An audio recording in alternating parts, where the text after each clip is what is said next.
ఇప్పుడు నేను చెప్పేది 'Baahubali 3' title reveal scene. Open చేస్తే రాకుమారులిద్దరూ రాజకోట నుంచి గుర్రాల మీద ఎవరైతే దేశ రహస్యాలను పారిపోతున్నారో అతని వెంట పడ్డారు. అలా గుర్రాల మీద వెళ్తూ ఉండగా సాయంత్రం అయిపోయింది.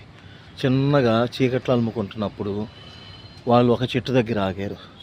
అప్పుడు బల్లాల దేవ అన్నాడు, ఇక్కడ కాసేపు విశ్రమిద్దామని. అప్పుడు బాహుబలి నాకు చాలా ఆకలిగా ఉంది అని చెట్టు పైకి చూశాడు. అక్కడ ఒక కాయి వేలాడుతుంది. సో తన నడుము బట్టి తట్టిలో ఉన్న కత్తి తీసుకొని ఆ కాయ కేసి కొట్టాడు. ఆ కాయి తెగి కింద పడుతూ ఉంది. అప్పుడు బల్లాల దేవ తన కత్తి తీసుకొని ఆ కాయని కొట్టాడు.